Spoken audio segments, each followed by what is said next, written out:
In the wake of the school shooting in Florida, the national debate has turned to gun control and school safety. But the common denominator in nearly every school shooting we've seen in this country is a boy or a young man. And whether they are socially isolated or mentally ill, we want to look into what's happening to the emotional health of American boys. So our guest tonight is an expert who's worked with boys for decades. He wrote the New York Times bestseller, Raising Cain, Protecting the Emotional Life of Boys, Dr. Michael Thompson. And Dr. Thompson, thanks so much for coming in tonight. Thanks for having me. Being with us. We appreciate it.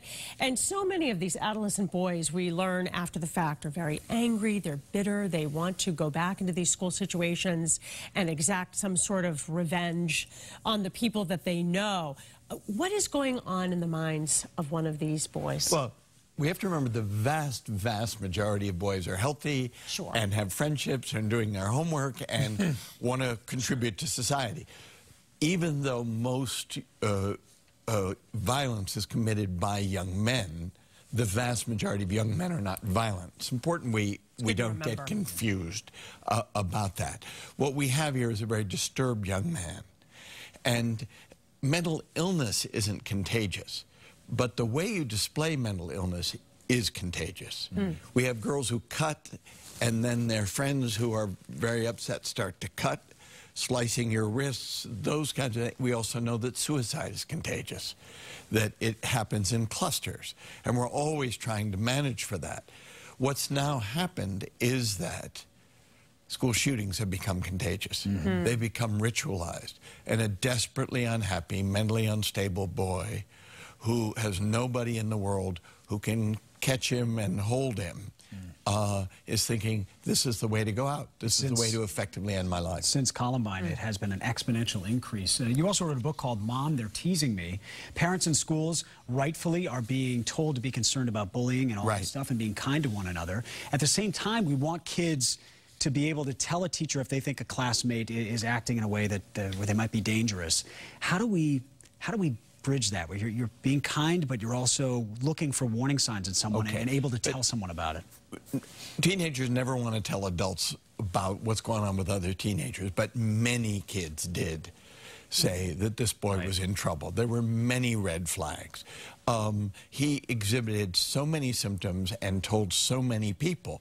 It has to do with his access to guns and our inability to make laws where you can take guns away from somebody who's potentially dangerous. And that's what we need to stop somebody like this. He was saying, in effect, stop me, stop me. Yeah. And you heard so many of those teenagers say, we were telling people. They were telling. They did. We reported today, someone from Massachusetts called Florida to say that they knew about him and what he was doing. Let's talk about technology and social media for just a minute. I mean, that's such a broad, huge thing. But what a factor is this in kids feeling isolated, and looking at their social media posts has become so important, right, for families and for schools, what they're saying?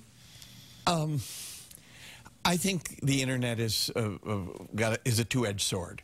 It connects people. I've seen kids who've had friends move away, who've stayed in touch with friends. There's a huge social potential for the internet. To only look at internet bullying or the isolation of somebody sitting in the basement. Most kids are not sitting in the basement mentally ill.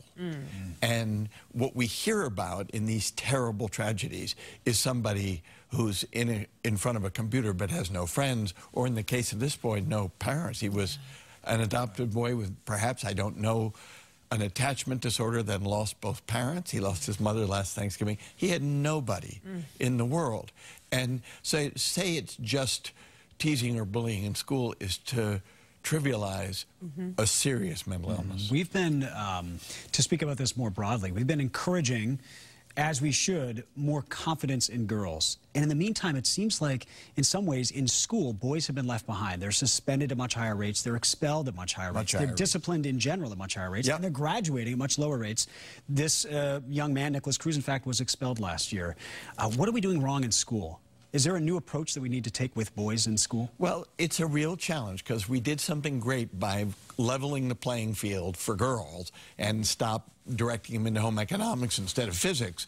And now we've got girls outperforming boys in school. 56% of graduate degrees in the United States go to young women. 58% of college degrees go to young women.